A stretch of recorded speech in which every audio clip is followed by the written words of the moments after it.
So one of the things that Nietzsche hits us with right away in this essay is this notion that the human intellect is not really set up, did not develop in nature to obtain truth. That he suggests right away that it's just as valid to say that the human intellect uh, was set up or emerged, developed in nature in order for the human being to dissemble, to to lie, to deceive others.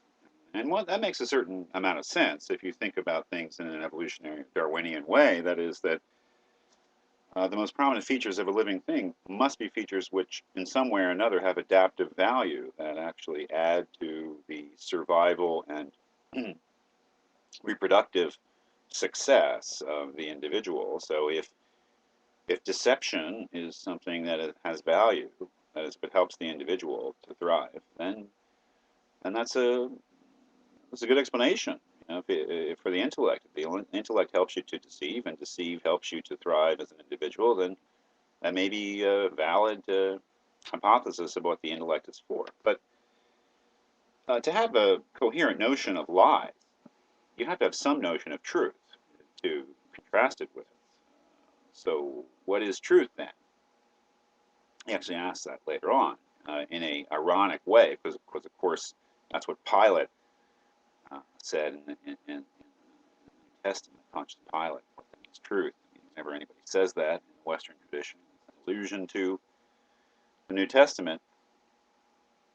But what is truth? Well, he says on page 2, in the bottom of the page, he refers to truth as a peace treaty. He says this peace treaty brings in its wake something which appears to be the first step towards acquiring that puzzling truth drive, to wit, that which shall count as truth from now on is established. That is to say, a uniformly valid and binding designation is invented for things, and this legislation of language likewise establishes the first laws of truth. For the contrast between truth and lie arises here for the first time. The liar is a person who uses the valid designations, the words, in order to make something which is unreal appear to be real. He says, for example, I am rich, when the proper designation for his condition would be poor. He misuses fixed conventions.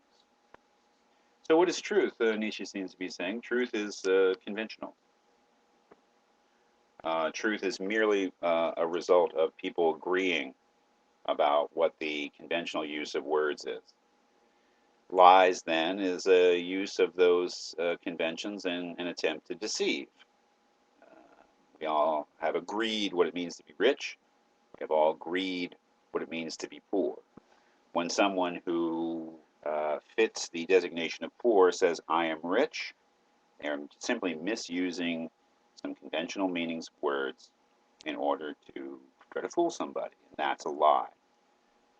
Now, the notion that a lie can somehow be deeper than that, misrepresentation of reality itself, Nietzsche says that doesn't make any sense. Uh,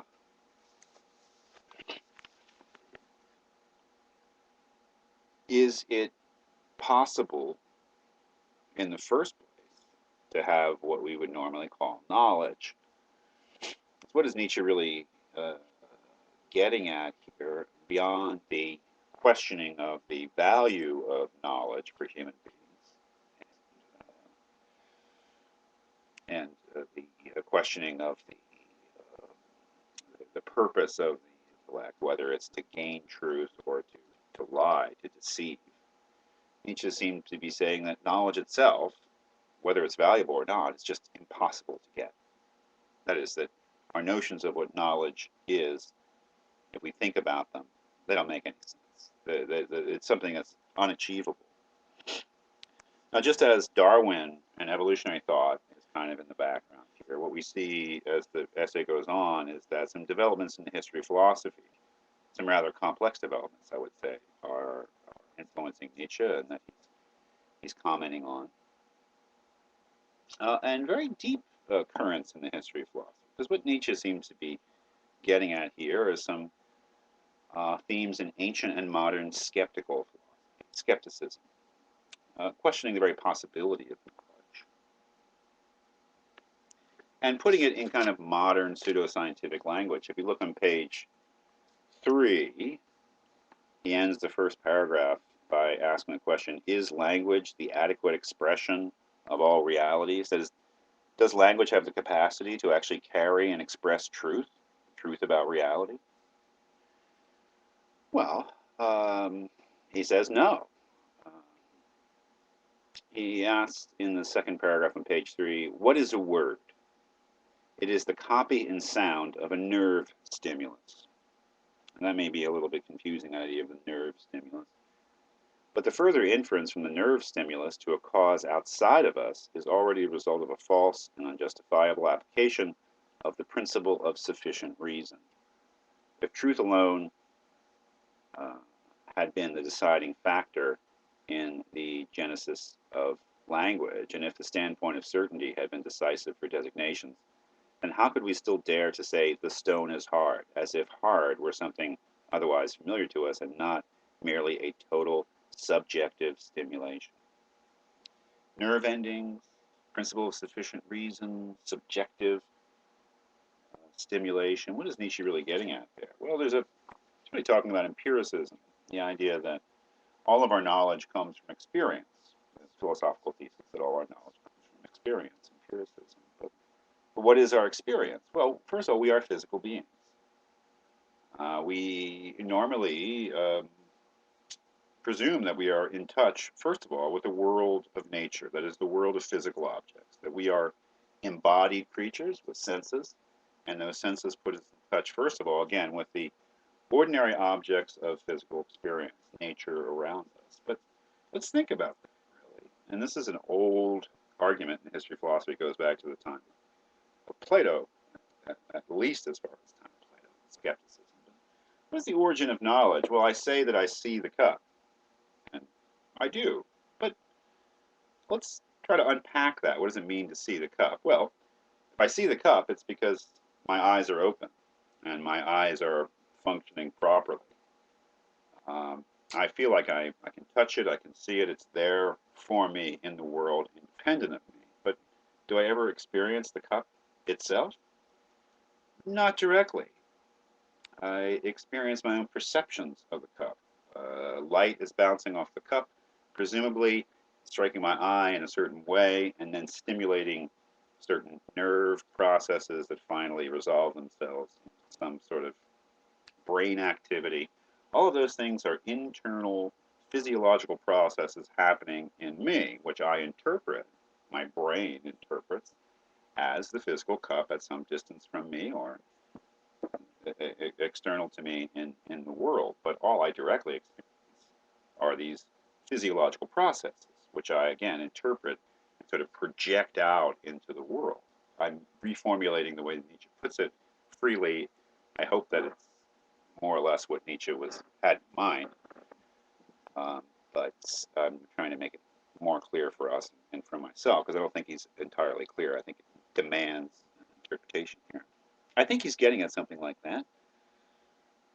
That is, that we think that we know the cup, but all we've really experienced are certain internal physiological processes, what he calls the nerve stimuli.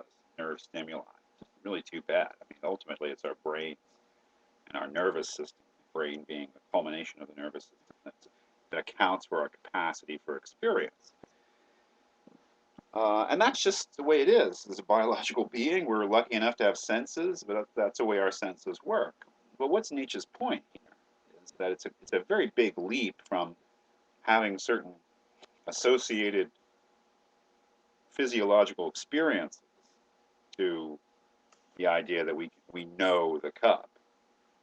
The cup presumably is an object in the world that is independent of us, but all of our experiences of our own sensory apparatus, you might say. So the cup remains opaque. It remains something that we don't know, because all we really know are states of our own body, or states of our own senses, or even states of our own mind, if you want to talk that language. Uh, he says in the bottom of page 3, the, quote, thing in itself, which is precisely what the pure truth apart from any of its consequences would be, is likewise something quite incomprehensible to the creator of language, and something not in the least worth striving for. So Nietzsche one time says, we don't really know anything in the world the way it really is. That's impossible for the reasons that I've hopefully suggested. But moreover, no one cares what the world is like in itself. I mean, this is where he really differs from Kant. Kant, no doubt, thought that knowledge had practical value, but he also thought that human beings, in their pure desire to know, were expressing their very nature in that disinterested knowledge for its own sake. Suggestion. Whereas Nietzsche is saying no one cares about knowledge for its own sake. And deep down, okay, knowledge is not really possible because we can't really know the things that we think we're in touch with in the world. We can only know our own minds or the physiological processes that go on in our own bodies. But as long as that serves us okay, as long as that gets us along in the world, no one cares. Just like no one really cares about lies, he says, except insofar as they're harmful. That is, we only value so-called truth, which is using the conventional designations of words in the proper way. We only value that, and we only hate lies, the misuse of those conventions intentionally, because of their harmful effects. We like so-called truth because it helps us. We hate so-called lies and untruth because it hurts us. Not that we love truth in itself or hate untruth in itself. That would be kind of silly, since we can't get truth, he says. Our evaluations of lies and truth are purely pragmatic in the sense that what we call truth seems to work for us, what we call lies seems to harm us. And that's the basis of our valuing truth and disvaluing lies. If, he says again in different places, and look for it, if we find truths harmful, we hate them and don't want to know them. If we find lies helpful, we love them and believe them even if we know that they're lies. So the value of truth in itself, the value of knowledge in itself, beyond being impossible, he says, knowledge. So no one cares, about having the real grasp of things unless it's useful. And it's the usefulness that matters, not the value of pure